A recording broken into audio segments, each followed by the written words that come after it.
Welcome to Whispers and Fire audiobooks, where cold whispers meet burning hearts. In the quiet of winter, every whisper carries a story, and every story carries a spark. This is Whispers and Fire audiobooks. The legacy of winter's rescue. One frozen night. One impossible choice. One love that would change everything.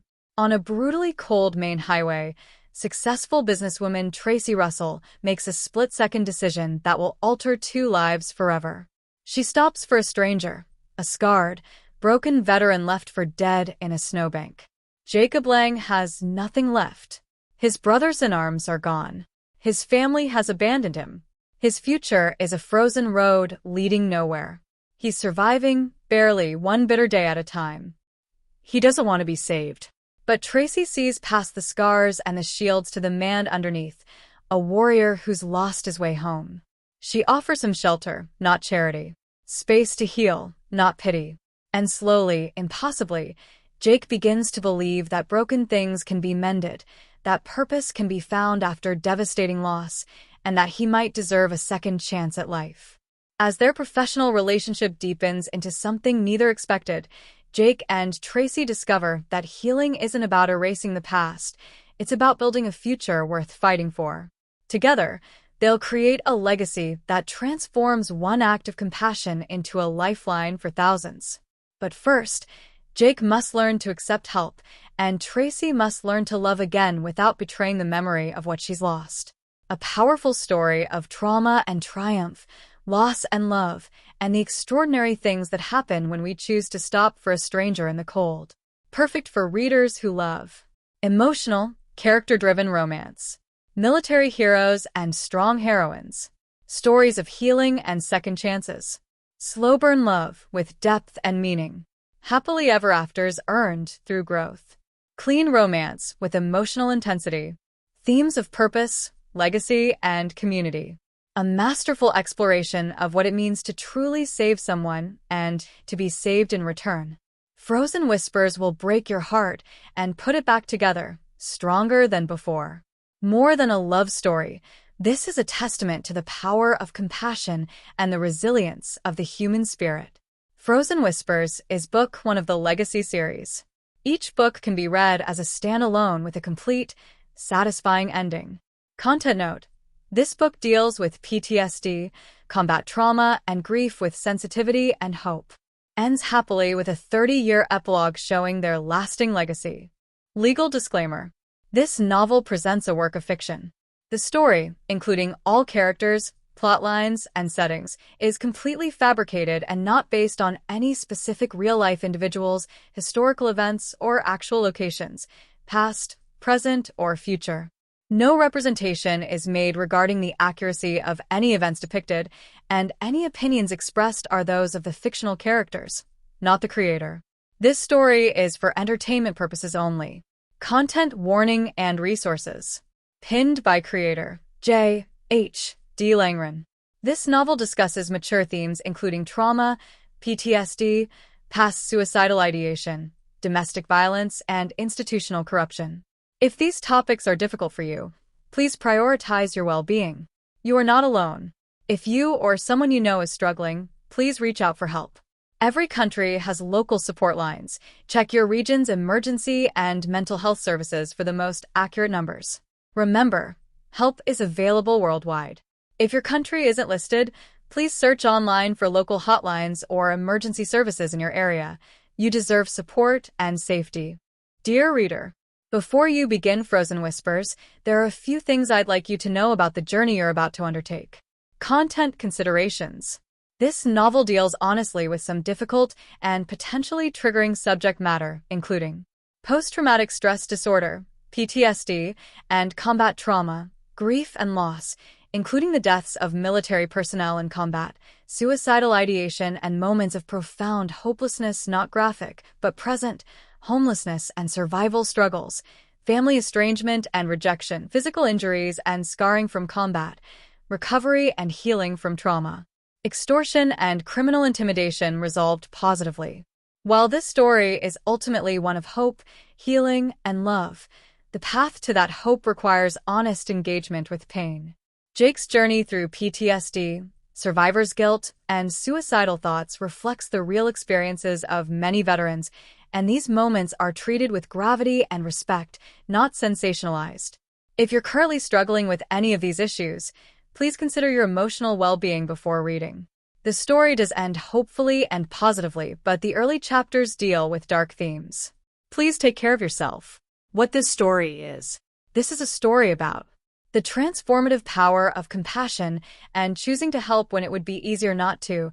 Healing as a journey, not a destination. It is messy, non-linear, but possible. Love that builds rather than fixes. Tracy doesn't save Jake by loving him. She loves him while he saves himself.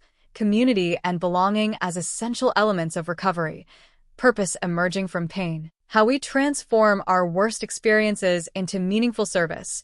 Second chances for those who've lost everything. Partnership between two people who each bring their own strengths and wounds. Legacy, what we build that outlasts us. What this story is not. This is not a story where love alone cures mental illness, a strong man rescues a weak woman, or vice versa. Trauma is romanticized or treated as attractive. Recovery happens quickly or easily. Professional help therapy. Medication is dismissed or devalued. Veterans are portrayed as either helpless victims or dangerous threats. Both Jake and Tracy are complex, capable adults who've experienced profound loss and who choose to build a life together while respecting each other's autonomy and ongoing healing. A note on romance. While this is fundamentally a love story, it's written with emotional intimacy rather than explicit sexual content.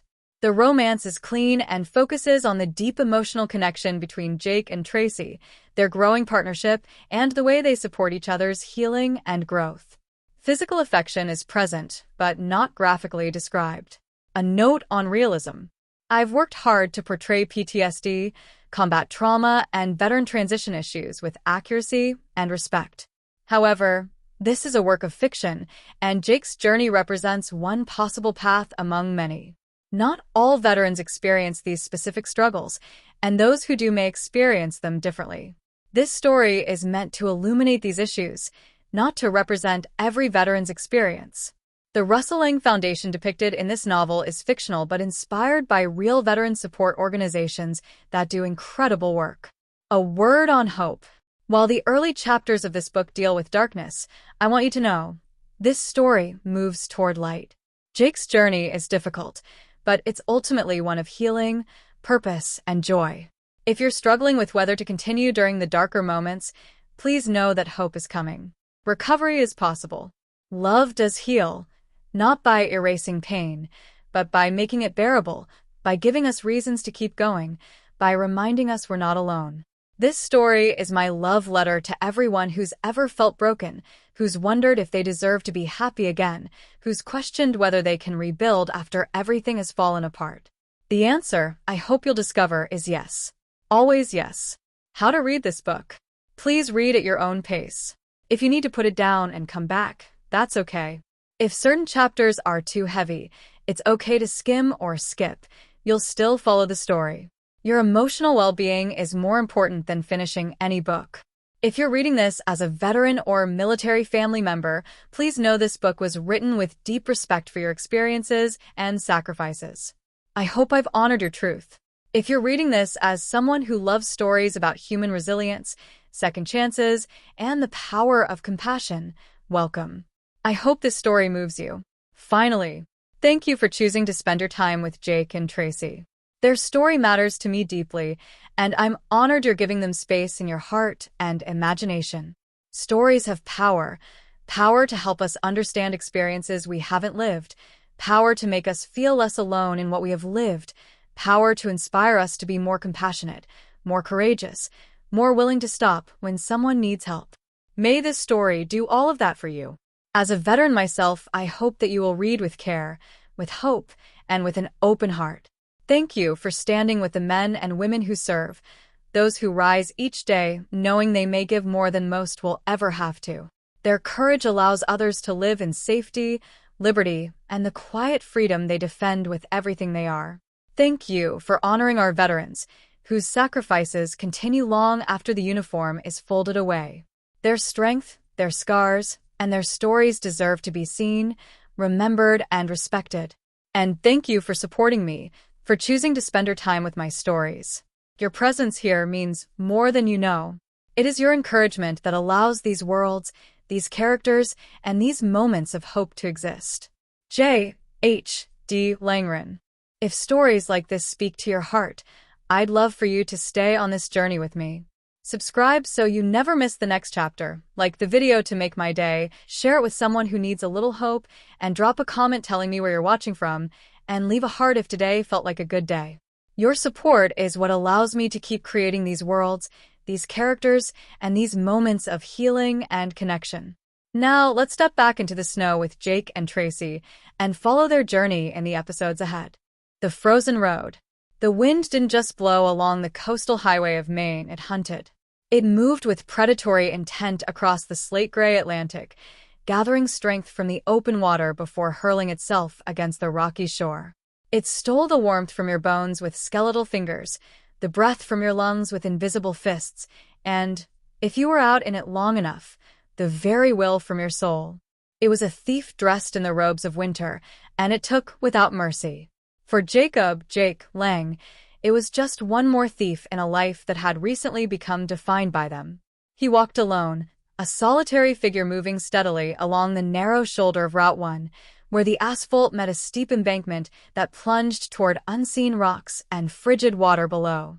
His stride still carried the ghost of military precision. It was a long, ground-eating pace drilled into him through years of service, through countless miles logged in deserts half a world away. But it was a shadow of its former self now, a hollow echo of the man he'd once been. Each step felt weighted, burdened not just by the olive-green duffel bag slung across his right shoulder. It was containing everything he owned in this world, excluding the memories that weighed infinitely more. He was 25 years old. His eyes, the color of the winter sea in the dying light, held centuries of pain. The right side of his face and neck was a tapestry of war. Shiny, twisted scar tissue pulled at the corner of his eye, creating a permanent slight squint, and traced down his jaw like a topographical map of suffering. The scars were a psychology written on skin, but they were nothing compared to the ones etched deep into his spirit. The army had discharged him 6 months ago. It was honorably, but unceremoniously, just a piece of broken machinery for which they had no further use. The paperwork had been efficient, the handshake perfunctory, the door closing behind him with bureaucratic finality. Thank you for your service. Here are your benefits. Good luck. The physical wounds were healing, slowly knitting together under the careful ministrations of VA doctors who saw hundreds just like him. But the others, the gaping hole where his 3 brothers, his team, his family used to be, those were a fresh, bleeding wound every morning when he woke. If he was lucky enough to sleep at all. Mike, Rick, Davis. Their names were a litany. He remembers them as a prayer, and most days felt like a curse. He carried them with him in the hollow of his chest, where his heart used to beat with purpose. Jake was a drifter now, moving east because there was nowhere else to go. No family waiting with open arms. No hometown that felt like home anymore. No mission to complete, no orders to follow, no brothers to watch his 6. The modest severance pay had evaporated with frightening speed, lost to the simple, brutal arithmetic of survival in a country that thanked you for your service, but offered precious little else. The disability checks covered basics, when he had an address to receive them, but settling down hadn't worked. Every town felt wrong. Every job felt meaningless. Every bed felt like a betrayal of the men who would never sleep in one again. He didn't fit anywhere anymore. The pieces of Jacob Lang that had shipped out 4 years ago had never come home. What returned was something else, something jagged and broken that couldn't slot back into the neat civilian life everyone expected. He was down to his last $37. His stomach was a hollow, gnawing ache beneath his worn Carhartt coat. It was a coat that had seen better days, its canvas fabric stained and frayed, its insulation failing in patches. The plan, to the extent that one existed, was to reach the next town before full dark. Maybe find a day's work shoveling snow from a driveway or loading trucks at a warehouse. Maybe wash dishes in a diner kitchen where nobody asked questions. Maybe find a church with an open door and a warm basement. It was a flimsy hope, and the biting cold was doing its best to extinguish it entirely. The sky overhead had deepened from pale gray to bruised purple, the color of old injuries. The sun was already gone, drowned somewhere beyond the western hills, leaving only a faint amber glow on the horizon, like the last embers of a dying fire. The temperature was dropping fast. Jake estimated it was already in the low 20s, and it would only get worse once full darkness fell. His breath plumed white in front of his face with each exhalation, and he could no longer feel his fingers inside his threadbare gloves. Keep moving, he told himself, the same command he'd given himself for the past 6 months, through every mile of highway, every cold night on a park bench, every moment when it would have been easier to just stop. 1 foot in front of the other. That's all. Just keep moving. To his left, the Atlantic stretched endlessly, a vast gray expanse studded with whitecaps that looked like teeth in the gathering gloom. To his right, occasional driveways disappeared into dense pine forests, leading to houses he couldn't see, homes filled with warmth and families and all the things that belong to other people's lives. Sometimes a car would pass, headlights sweeping across him briefly before disappearing around the next curve, leaving him alone again with the wind and the cold and the ghosts that walked beside him. He didn't mind the solitude. In many ways, he preferred it. People asked questions. People looked at his face and either stared or looked quickly away, and he didn't know which was worse. People said things like "thank you for your service" with well-meaning smiles, and he wanted to scream that their thanks meant nothing, that Mike and Rick and Davis were still dead, that he woke up every night with a taste of smoke in his mouth and the sound of screaming in his ears. So he walked alone. It was simpler that way. The wind gusted again, so hard it made him stagger slightly. Pine trees along the roadside bent and swayed, their branches creaking in protest. Somewhere in the distance, a loose shutter banged against a house with rhythmic violence. The storm they'd been predicting for days was finally moving in from the north, and Jake knew he was running out of time to find shelter. Another mile, he promised himself, adjusting the duffel on his shoulder. Maybe 2. There's got to be something. But even as he thought it, a deeper, darker part of him whispered that it didn't really matter, that he could just keep walking until the cold took him, until he simply lay down in the snow and let it cover him like a blanket. It would be easier. It would be quiet. It would be... Headlights appeared behind him, growing brighter. Jake moved farther onto the narrow shoulder, his boots crunching on gravel and ice. The vehicle, it was a big SUV, judging by the height of the lights. It was just another person heading home to their life, their family, and their warm house. He kept walking. Tracy Russell guided her black BMW along the familiar, winding coastal road with the absent-minded confidence of someone who had driven this route 1,000 times. Her hands rested lightly on the leather-wrapped steering wheel, her body relaxed even as her mind remained in that perpetual state of organized chaos that defined her professional life. At 33, she had built a fortress of success around a heart that still felt cavernously empty. The classical music streaming through the SUV's premium sound system, Vivaldi's Winter, appropriately enough provided a soothing counterpoint to the day she'd had. 3 meetings in Boston, one of them contentious enough to require her full arsenal of negotiation tactics. A conference call with suppliers in Thailand that had stretched past midnight their time. A review of quarterly projections with her accountant that showed Russell Global Imports continuing its upward trajectory, exceeding even her most optimistic forecasts. It should have felt like triumph. Instead, it just felt like Tuesday. Russell Global Imports, the company she had started with her late husband Michael, was thriving in ways that would have seemed impossible when they'd first sketched out their business plan on a napkin in a Portland coffee shop 7 years ago. What had begun as a passionate dream shared over cheap wine and cheaper takeout had grown into a multi-million-dollar enterprise, bringing artisanal goods from Southeast Asia to discerning clients across the East Coast. Hand-woven textiles from Vietnamese villages, reclaimed teak furniture from Thailand, ceramic art from small family workshops in Cambodia. Each piece told a story, carried the fingerprints of its creator, connected the buyer to something authentic in a world increasingly dominated by mass production. Michael had been the dreamer, the one who saw beauty and possibility in everything. Tracy had been the pragmatist, the one who turned dreams into spreadsheets and possibilities into profits. Together, they had been unstoppable. Then, 2 years ago, Michael's heart had simply stopped. A cardiac aneurysm, the doctors had said.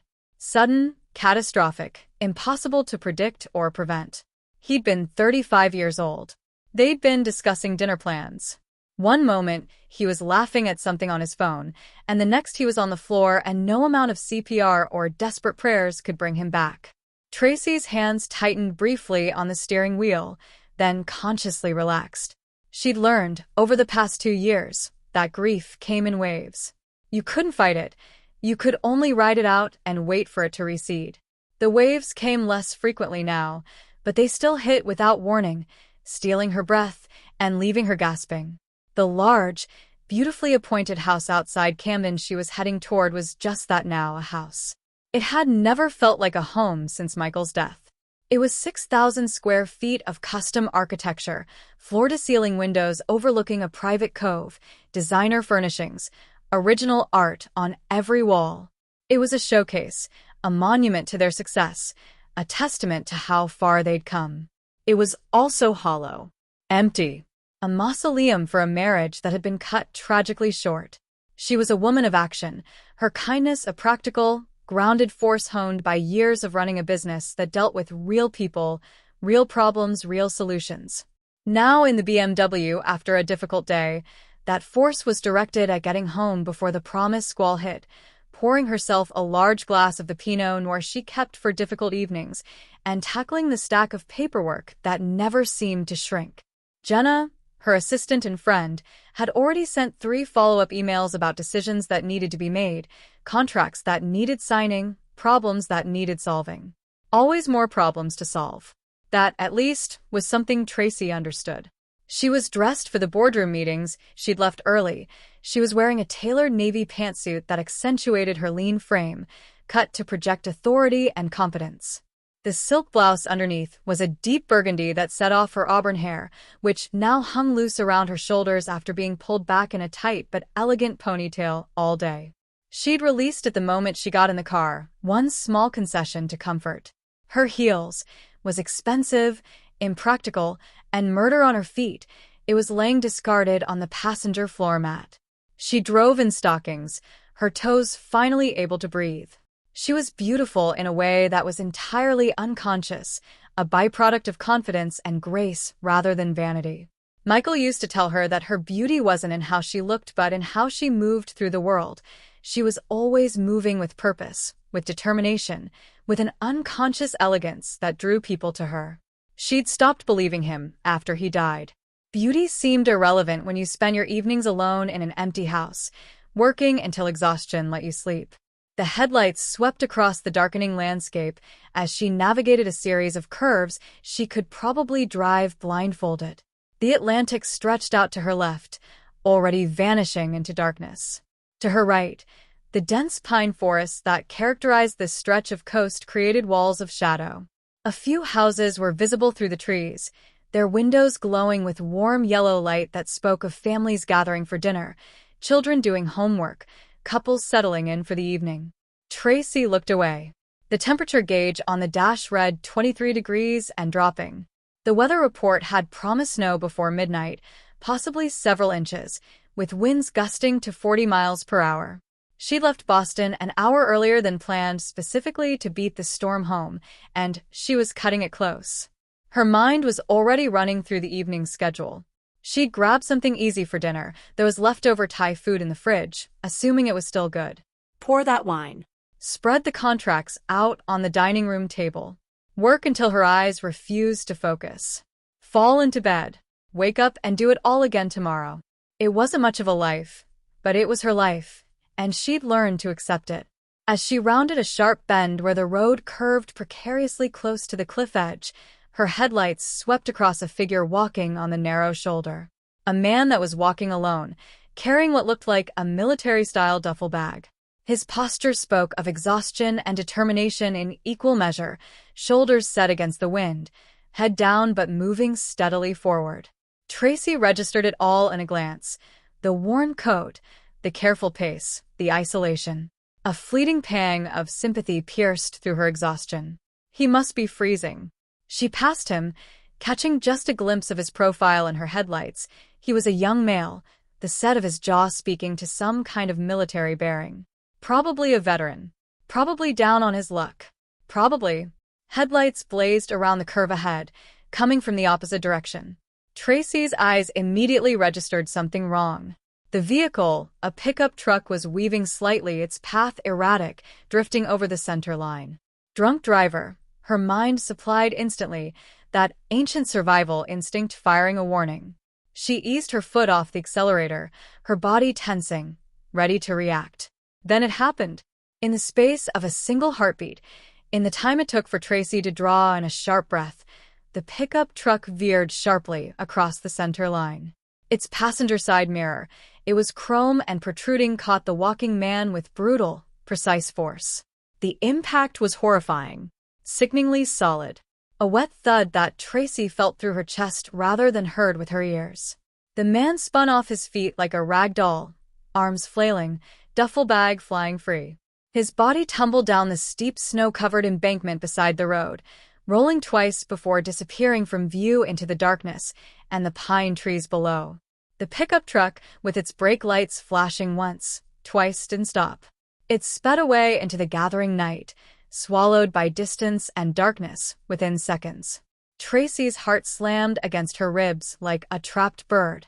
Her hands gripped the steering wheel so hard her knuckles went white.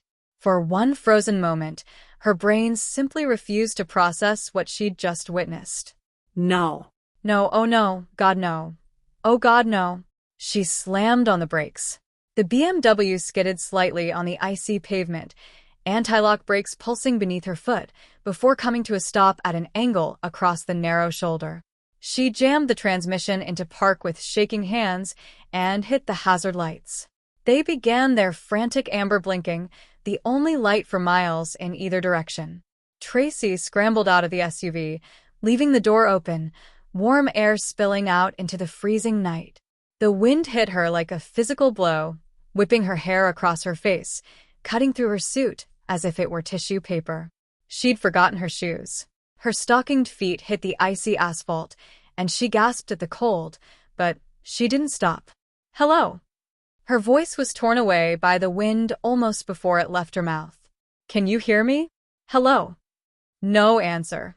Just the roar of the wind and the distant, rhythmic crash of waves against rocks. The embankment yawned before her, steep and treacherous, disappearing into darkness. She couldn't see him, couldn't see anything but snow and shadows and the black silhouettes of pine trees. Tracy stood at the edge, her breath coming in rapid white clouds, her mind racing. The sensible thing, the safe, reasonable, legally sound thing was to call 911. Wait in the car where it was warm. Let the professionals handle it. Give a statement to the police. Be a good witness. But even as the thought formed, she was dismissing it. She knew this road. She knew this area. They were still 20 minutes from Camden, maybe more with the storm moving in. The nearest hospital was 40 minutes away. The volunteer ambulance crew would have to be called out, would have to navigate these same icy roads in the dark. By the time help arrived, in this cold, exposed to the wind and the dropping temperature, lying unconscious in the snow, He would be dead. Tracy made her decision in the space of a breath. She turned back to the BMW, yanked open the passenger door, and grabbed her phone from her purse. Her fingers, already numb from the brief exposure, fumbled over the screen. She turned on the flashlight function, and a strong LED beam cut through the darkness. Then she started down the embankment. Her stockinged feet sank immediately into the snow, soaking through, the cold so intense it burned. She didn't stop. The slope was steeper than it looked, the snow hiding patches of ice and jutting rocks. She half climbed, half slid, using pine saplings and jutting rocks to keep from losing her footing entirely. Branches caught at her hair and her clothes. Snow found its way into her collar and her sleeves. "Hello? Can you hear me? I'm coming." She swept the flashlight beam back and forth, searching. As the beam passed again, she saw him. He was lying in a crumpled heap at the base of a massive pine tree, maybe 30 feet down from the road. His body was twisted at an unnatural angle, partially covered by the snow he displaced in his fall. The dark stains spreading through the pristine white beneath his head was immediately, unmistakably blood. "Oh God," Tracy breathed. She half ran, half stumbled the remaining distance, dropping to her knees beside him. She set the phone down, its light angled to illuminate his face, and for the first time got a clear look at him. He was young, mid-20s, she guessed. The right side of his face was marked by extensive scarring, the kind that spoke of trauma, of fire or explosion, of a violence that left permanent marks. In the harsh LED light, the scars stood out in stark relief, shiny tissue pulling at his eye and jaw. But it was the profound stillness of him that terrified her. His face was pale, almost blue with cold. His lips had a grayish tinge. He wasn't moving. Tracy yanked off one glove with her teeth and pressed 2 fingers to his neck, her own hands shaking so badly she could barely feel anything. For 5 terrible seconds, she felt nothing but her own frantic pulse. Please. Please, please, please. All of a sudden it was there. Faint and thready, but there. A pulse. "Okay," she whispered to herself, her breath visible in rapid white clouds. "Okay, you're alive. We're keeping you that way." She ran her hands quickly over his body, checking for obvious breaks, massive bleeding, anything that would make moving him catastrophic. The blood under his head looked bad, but head wounds bled profusely even when they weren't serious. She couldn't feel any obvious compound fractures. His breathing was shallow but steady. She had to get him warm. Now. Tracy stood, her legs shaking from cold and adrenaline. She grabbed him under the arms and tried to lift. He didn't budge. He was dead weight. He weighed easily 190, maybe more, all of it muscle and bone and complete unconsciousness. "Come on, Tracy," she muttered to herself. "You did not build $1 million company by giving up when things got hard." She repositioned herself, got better leverage, and heaved. He moved. Not much, but he moved. She dragged him 6 inches through the snow. Then another 6 inches. Then a foot. Her designer suit was soaked through. Her bare feet were beyond pain, just numb blocks at the ends of her legs. Her lungs burned with each gasping breath of frigid air. But she didn't stop. She fell twice on the way back up the embankment, the weight of him pulling her down, her feet finding no purchase on the icy slope. The second time, she landed hard on her hip, pain exploding through her side. She ignored it, got up, kept pulling. It took 15 minutes that felt like hours. By the time she hauled him up onto the shoulder of the road, her muscles were screaming and her vision was edged with black spots. She wanted nothing more than to collapse beside him, to just lie there in the snow and rest. But the wind cut through her wet clothes with renewed fury, and she knew they were both running out of time. The BMW waited, engine still running, hazard lights still blinking, warm air still pouring from the open door. It looked like salvation. Tracy opened the back passenger door and somehow, she would never remember exactly how, but she got him into the back seat. His head lolled against the leather, leaving a smear of blood. His arms hung limp. But he was in. He was out of the wind. She sprinted back down the embankment.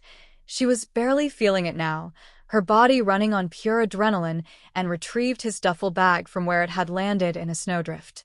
It was surprisingly light for its size, and that told her something about the state of his life that made her throat tighten.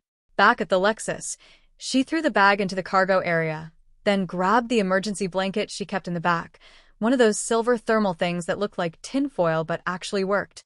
She spread it over him as best she could, tucking it around his still form.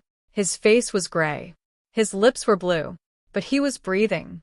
Tracy climbed into the driver's seat, slammed the door, and cranked the heat to maximum.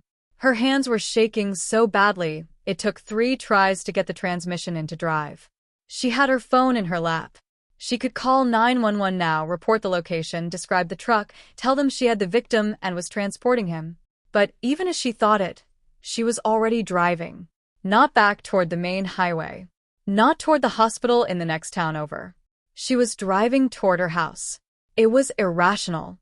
It was possibly illegal. It could be construed as interference with an investigation, failure to report an accident, a dozen other things her lawyer would scream at her about later. But looking at him in the rearview mirror, at the profound vulnerability in his still form, at the scars that told a story of someone who had already been broken by this world, something deeper and more primal than logic took over. She had a guest wing. She had a doctor she could call privately, a man who'd been treating her family since she was a child, who made house calls for the right people. She had resources, space, everything he would need to recover safely and privately. He needed help. Not the sterile, bureaucratic help of emergency rooms and police reports and systems that chewed people up and spit them out. He needed the kind of help that came with no strings, no questions, no judgment. He needed someone to give a damn whether he lived or died. "Okay," Tracy whispered, her voice steady now even as tears tracked down her cheeks. It was her tears she hadn't realized were falling. "Okay, I've got you. You're safe now. I've got you." The Lexus accelerated into the growing storm, carrying its unlikely cargo toward a destiny that neither Tracy Russell nor Jacob Lang could have possibly imagined. Behind them, the empty road vanished into darkness. The only evidence that anything had happened at all was a dark stain in the snow, already being covered by the first flakes of the coming storm, and 2 sets of tire tracks that would be gone by morning. Awakening. Consciousness returned to Jake in fragments, like shards of broken glass being slowly pieced back together by hands he couldn't see. First came sensation. There was a nauseating wave of pain that rolled through his skull with the rhythm of a distant ocean. His head throbbed with each heartbeat, a percussion of agony that made him want to sink back into the darkness. But the darkness wouldn't take him. It receded like a tide, leaving him stranded on the shore of awareness. Then came confusion. A profound disorientation that went beyond the pain, beyond the physical. Something was wrong. Everything was wrong. This wasn't warmth. That was the first concrete thing his brain could process. He was warm. Not the shivering, bone-deep cold that had been his constant companion for months, but actual warmth that sank into his muscles and loosened joints he hadn't realized were clenched. The warmth of shelter. The warmth of safety. Jake's eyes moved beneath closed lids, testing, not quite ready to open. His other senses reached out cautiously, gathering intelligence about his situation with the automatic threat assessment of a soldier who'd learned the hard way that waking up in an unfamiliar place could mean the difference between life and death. Smell. Clean linen, the kind that came from expensive detergent and professional laundering. Beeswax polish with a hint of lemon. Something floral but subtle. It wasn't air freshener but actual flowers, maybe in a vase somewhere nearby. Underneath it all, a faint, elegant perfume. Jasmine and something else. Something that spoke of sophistication and careful choices. It was utterly alien. Jake's years had been spent in the acrid sense of dust and sweat and cordite. The metallic tang of blood. The chemical burn of smoke. More recently, the stale odors of bus stations and homeless shelters, of unwashed bodies packed too close together, of institutional food and industrial cleaning products that never quite masked the smell of desperation. This place, wherever he was, smelled like a different world entirely. A world he didn't belong to. Sound. So quiet, he could hear his own heartbeat pulsing in his damaged ears. No traffic noise. No voices shouting in adjacent rooms. No fluorescent lights humming overhead. Just silence, deep and profound, broken only by the distant sound of waves. Yes. The ocean, and wind, but muffled, as if by substantial walls and good insulation. His body reported in next a catalog of damage that his brain assessed with clinical detachment born from years of field medicine training. Head, he has a probable concussion, based on the nausea and the way the pain spiked when he tried to move. Ribs, there was at least 2 cracked, maybe 3, judging by the sharp, stabbing sensation when he breathed too deeply. Left shoulder, it was most probably deeply bruised but probably not separated. Legs felt fully functional. Hands was cold but responsive. He'd had worse. In the desert, he'd walked 3 miles on a fractured ankle while carrying Rick, who'd taken shrapnel to the leg. This was survivable. This was... Memory crashed over him like a rogue wave. The highway. The cold. The headlights. The truck swerving. The sickening moment of impact, his body suddenly weightless and then sickeningly not, tumbling through space and pain, and the certainty that this was it. This was how Jacob Lang's story ended. He was alone, broken and unmourned, on a freezing road in the middle of nowhere. Then nothing. A blank space where memory should be. Jake's eyes snapped open. The room swam into focus slowly, shapes resolving themselves through the lingering haze of concussion and confusion. He was in a bed. Not a cot, not a sleeping bag on concrete, but an actual bed. It was soft, large, and substantial, with a canopy frame of dark wood that rose toward a coffered ceiling. The mattress beneath him was firm but yielding, the kind of quality that came with a price tag he couldn't imagine paying. The sheets were soft against his skin, high thread count, probably Egyptian cotton. His skin. Jake looked down and realized with a jolt that he wasn't wearing his own clothes. Someone had dressed him in flannel pajama bottoms and a soft t-shirt, both clean, both too big for his frame. The clothes hung loosely on his body, and the implications of that, of someone undressing him, seeing him, touching him while he was unconscious and vulnerable, sent a spike of panic through his chest. He tried to sit up. His body protested immediately, a chorus of pain that made him gasp and freeze halfway up. His ribs screamed. His head spun with a sickening lurch that brought bile to his throat. He gritted his teeth and pushed through it, forcing himself upright through sheer stubbornness, the same quality that had gotten him through Ranger School, through 2 tours, through the last 6 months of hell. He would not lie helpless. Not again. Never again. The room resolved itself around him as the dizziness slowly receded. Spacious, it was so much bigger than any room Jake had lived in during his entire adult life. The walls were painted in soothing shades of cream and soft blue, like sky and sand. Original art hung in simple frames. It was seascapes, mostly, rendered in oils with an impressionistic touch that suggested they weren't prints, but actual paintings. The floor was hardwood, gleaming and expensive, partially covered by what looked like a hand-woven rug in muted earth tones. To his right, floor-to-ceiling windows offered a view that made Jake's breath catch despite the pain. A snow-covered cove stretched out below, the water dark and choppy, edged with ice. Pine trees crowded close to the shore, their branches heavy with fresh snow. Beyond, the Atlantic Ocean merged with a sky that was brilliantly, impossibly blue. It's the kind of blue that only came after a major storm had scrubbed the air clean. Sunlight streamed through those windows, bright and cold and beautiful, painting everything in sharp, crystalline detail. How long? Jake's mind demanded. How long have I been out? The last thing he remembered was twilight. Purple sky, gathering dark. Now it was full day, the sun high enough to suggest late morning or early afternoon. Had he lost just one night? More? The panic that had been a low simmer kicked up to a full boil. He threw back the covers, the luxurious thick down comforter in navy blue, and swung his legs over the side of the bed. His bare feet touched the cold hardwood floor, and the sensation grounded him slightly. He was here. He was alive. He needed to figure out where here was and get out before. Before what? Before whoever had brought him here demanded payment he couldn't give. Before the police showed up with questions he couldn't answer?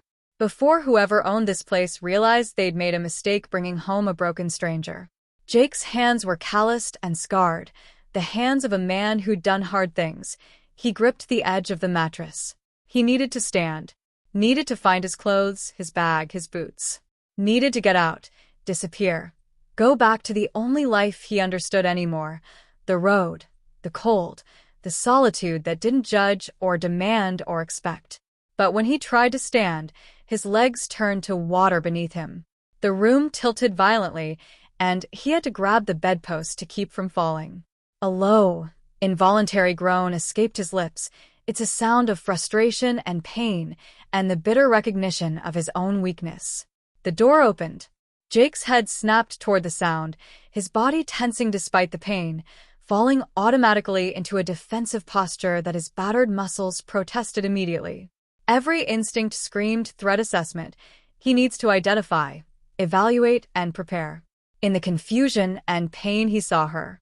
She was beautiful. That was his first useless thought. Not beautiful in the way of women in magazines or movies, but in the way of real women who carried competence and intelligence in the set of their shoulders and the directness of their gaze. Auburn hair fell loose around her face, catching the sunlight from the windows and turning it to fire. She was dressed casually, in light jeans and a soft cream sweater, but even the casual clothes spoke of quality and careful choices. She moved with an unconscious grace, an economy of motion that suggested someone used to navigating the world with purpose. Her eyes was intelligent, assessing, but not cold, and she met his with a calm directness that was both intimidating and strangely calming. She held a glass of water in one hand and a small plate with buttered toast in the other. The gesture was so domestic, so normal, that it created a cognitive dissonance in Jake's brain. This woman, this place, didn't match any framework he had for understanding his current situation. "You're awake," she said. Her voice was calm and measured, with a hint of relief underneath the professional exterior. "Don't try to move too quickly. You took a pretty bad hit." Jake's eyes, that was wary, intelligent, still cataloging every detail with the automatic efficiency of years of training, scanned her face, then the room again, then back to her. He was assessing threats, looking for exits, calculating odds with the part of his brain that never fully turned off. "Where am I?"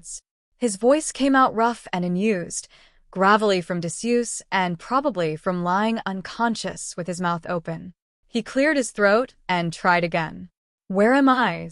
The woman, whoever she was, set the water and toast on the bedside table with careful, deliberate movements.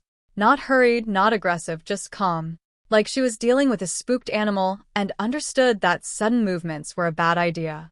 "You're safe," she said first, which was the right answer even if it wasn't the one he'd asked for.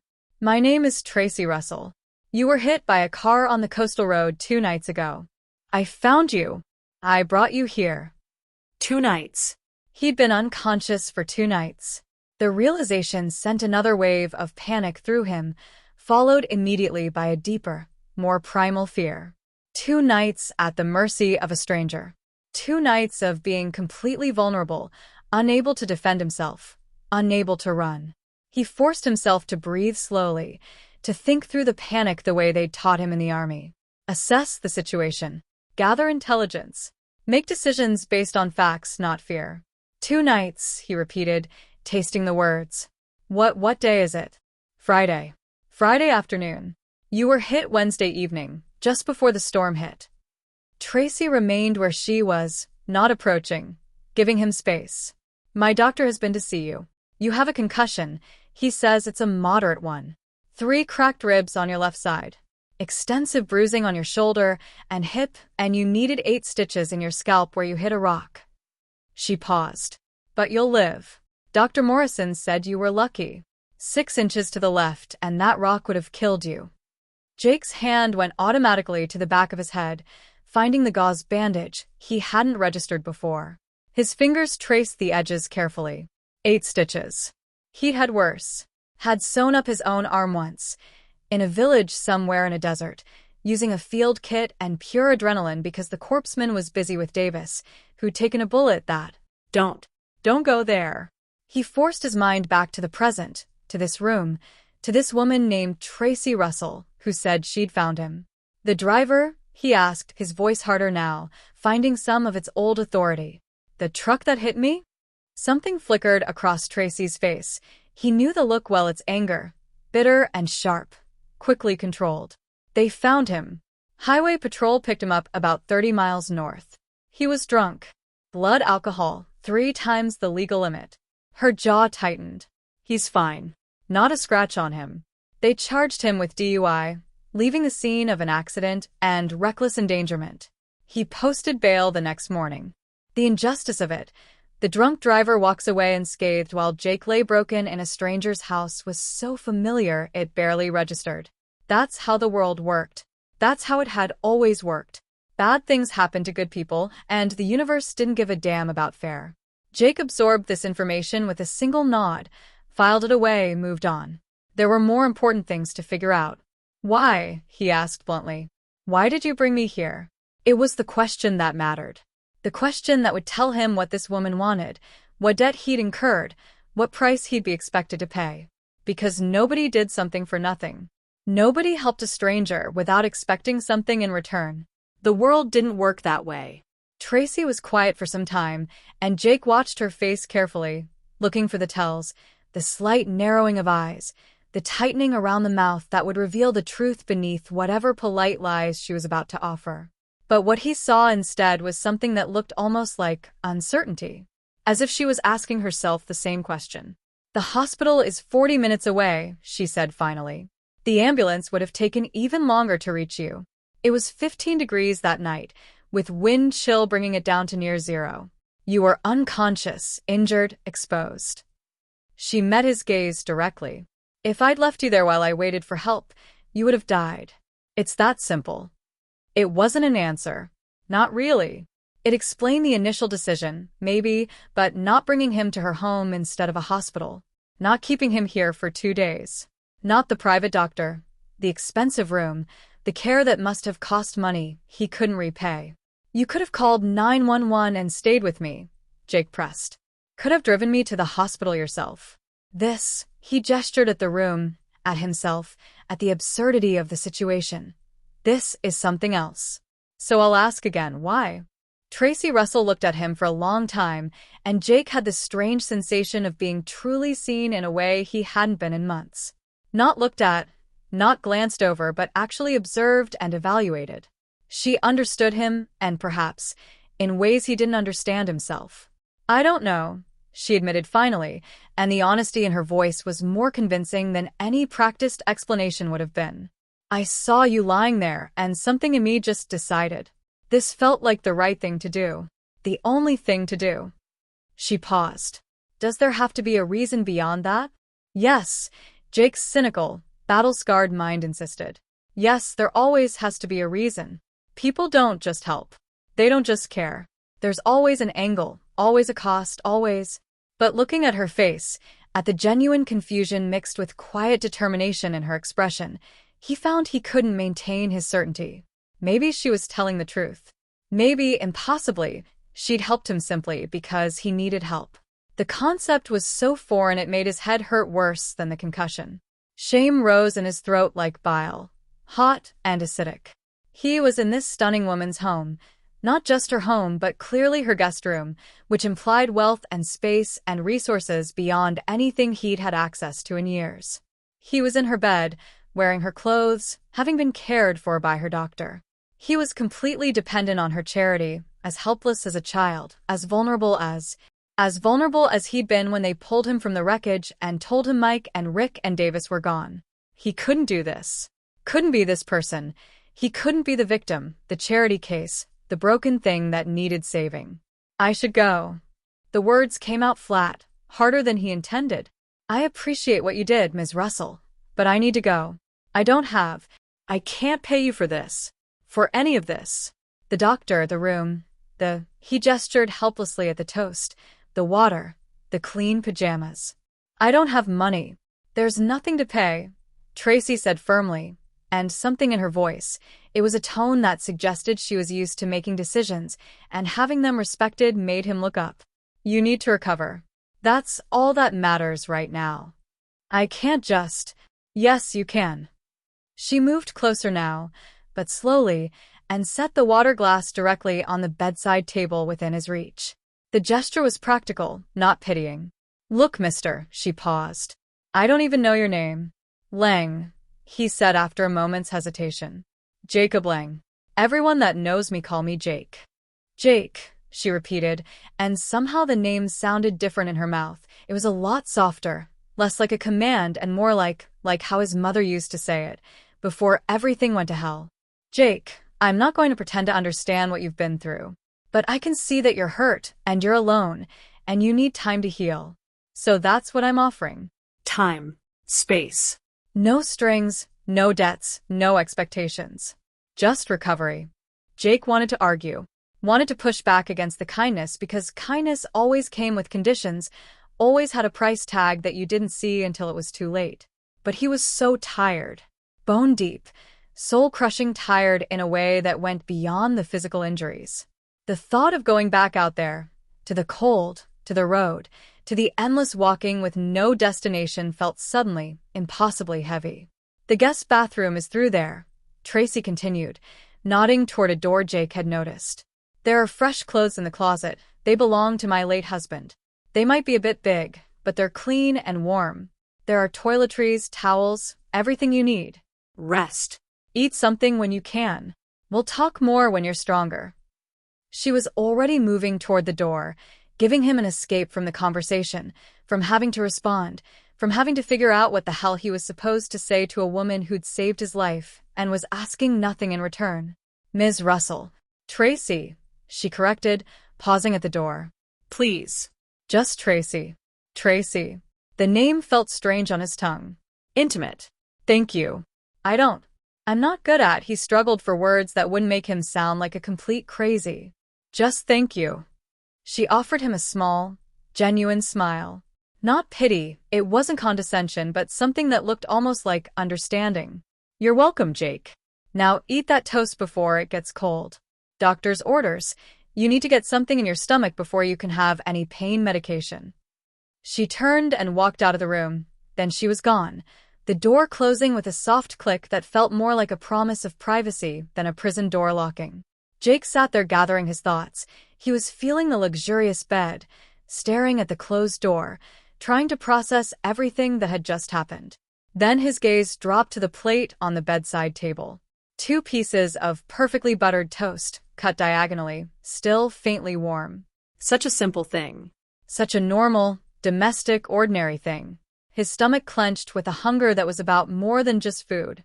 It had been so long since anyone had shown him a simple, unasked-for kindness. So long since someone had looked at him and seen a person worth caring for rather than a problem to be managed or a danger to be avoided. He reached for the water glass first, his hand shaking slightly. The water was cold and clean and tasted better than anything he'd had in months. He drained half the glass before setting it down, and then, almost hesitantly, he picked up a piece of toast. The first bite was heaven. Warm bread, real butter with a hint of salt, the simple perfection of something made with care. He finished the first piece in 4 bites and immediately reached for the second, his body suddenly screaming for more after months of never quite enough. When the plate was empty, Jake set it carefully back on the table and looked around the room again. He really looked this time, beyond the initial threat assessment, beyond the panic and confusion. This was someone's home. Not a shelter, not a hospital, not some impersonal way station. A home, carefully made, thoughtfully designed, lived in by someone who valued beauty and comfort and the small, quiet luxuries that made a house more than just walls and a roof. She'd opened that home to him. A stranger. A scarred, broken stranger who'd brought nothing but trouble to her doorstep. Why?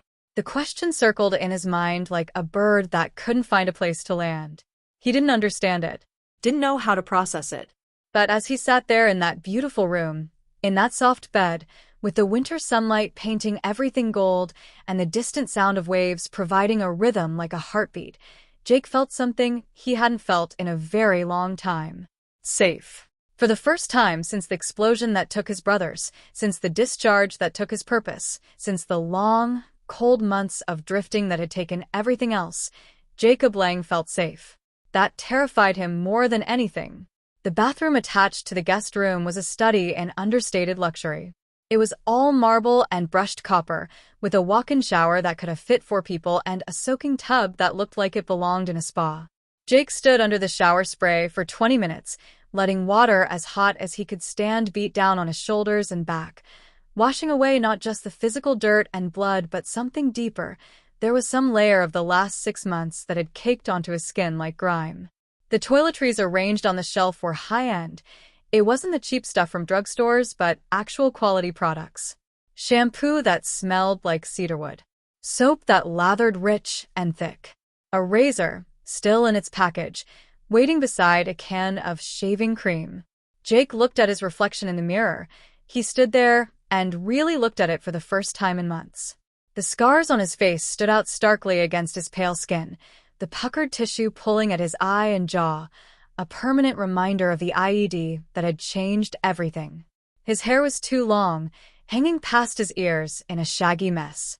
His beard had grown wild and unkempt. He looked like exactly what he was, a man who'd stopped caring about appearances because appearances required hope for the future. But standing here, clean for the first time in weeks, warm and fed and safe, Jake felt the faintest stirring of something that might, if he didn't examine it too closely, resemble that dangerous thing called hope. He picked up the razor. 20 minutes later, he emerged from the bathroom clean-shaven, his hair still too long but at least washed and combed back. The clothes in the closet, exactly like Tracy had said, were slightly too big. The man who'd worn them before had been taller, broader in the shoulders. But they were clean and warm, a flannel shirt in forest green, jeans that only needed a belt to stay up, thick wool socks. As he dressed, Jake couldn't help but notice the quality of the clothes. These weren't Walmart specials. These were the kinds of clothes that lasted, made from real materials by people who knew their craft.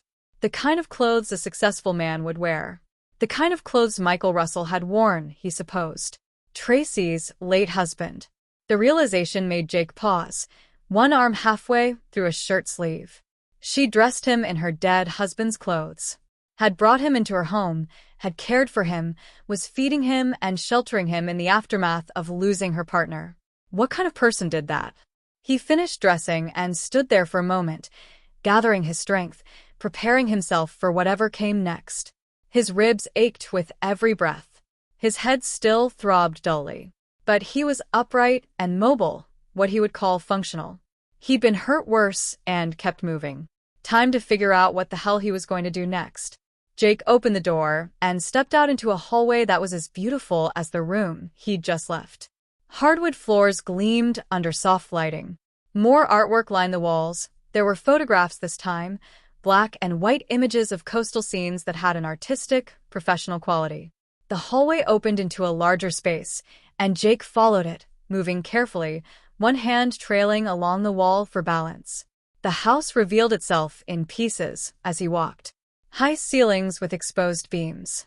An open floor plan that somehow managed to feel both spacious and intimate. Furniture that was clearly expensive but also comfortable, lived in, chosen for beauty and function in equal measure. Everything spoke of taste and of resources, of a life built with intention and care. Through floor-to-ceiling windows that seemed to take up an entire wall, Jake could see the cove in full daylight. The view was breathtaking. The pine trees were dusted with snow, the water dark and restless, seabirds wheeling against a brilliant blue sky. In the distance, he could just make out what looked like other houses tucked into the coastline, but they were far enough away to preserve a sense of privacy and total isolation. This wasn't just a nice house. This was wealth. Real wealth, the kind that came from success and smart decisions and probably generations of accumulated advantage. Jake didn't belong here. Not even a little bit. He found Tracy in what appeared to be a study, seated at a large desk made of dark wood, surrounded by papers and file folders. A laptop sat open in front of her, and she was frowning at the screen with the kind of focused intensity that suggested she was deep in problem-solving mode. She'd pulled her auburn hair back into a loose ponytail, and she'd traded the casual sweater for a white button-down shirt that somehow managed to look both professional and relaxed. She was, Jake realized, working. Of course she was. Just because she'd taken in a stray didn't mean her life stopped. He must have made some small sound because Tracy looked up, her expression shifting immediately from focused concentration to something warmer. Concern, maybe. Or just awareness of his presence.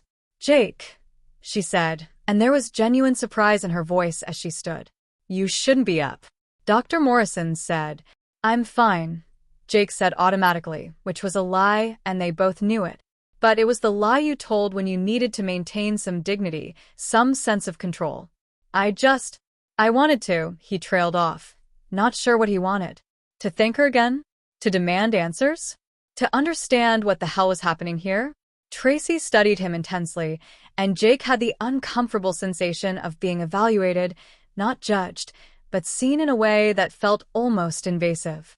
Then she gestured to one of the leather chairs positioned across from her desk. Sit. Please. Before you fall down. It wasn't a request. He looked at the comfortable chair and, because Jake's legs were already shaking from the effort of walking from the bedroom, he sat. Tracy came around the desk and perched on the edge of it, close but not crowding, her posture open and non-threatening. It was, Jake realized, the body language of someone used to dealing with difficult situations. Someone who understood power dynamics and how to navigate them. How are you feeling? She asked. Honestly.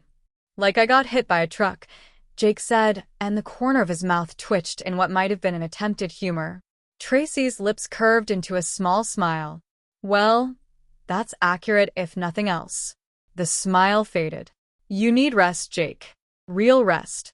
Dr. Morrison said at least a week before you should even think about any kind of physical activity, and 2 weeks before anything strenuous. A week. 2 weeks. Time that would eat into resources he didn't have, creating debts he couldn't repay. Jake felt the walls of obligation closing in, and his chest tightened with something that might have been panic if he let it become panic. I can't stay here that long, he said, more sharply than he intended. I need to. I have to. What? Go where? Do what? Walk back out into the cold with cracked ribs and a concussion and nowhere to go. I need to figure things out.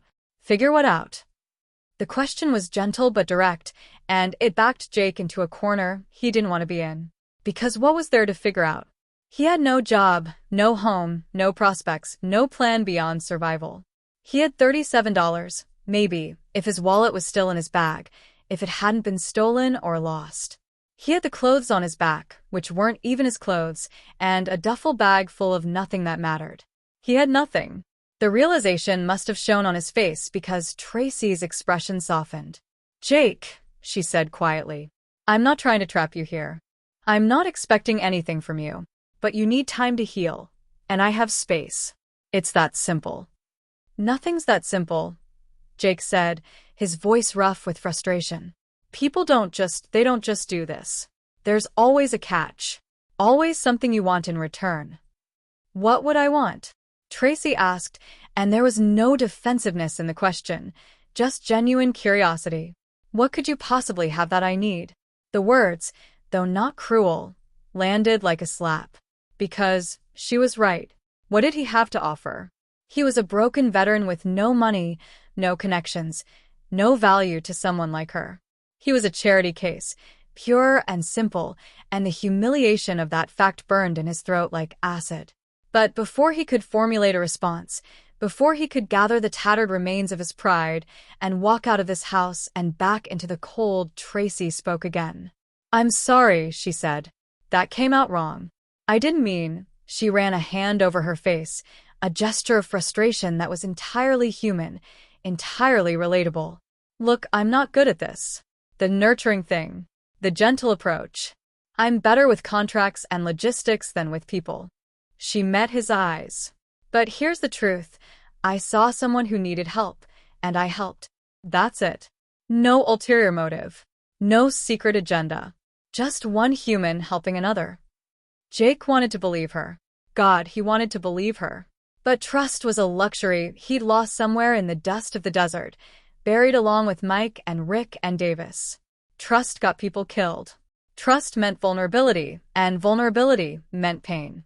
And yet, she'd saved his life, had brought him into her home, had cared for him when he was unconscious and helpless, had done absolutely nothing to harm him.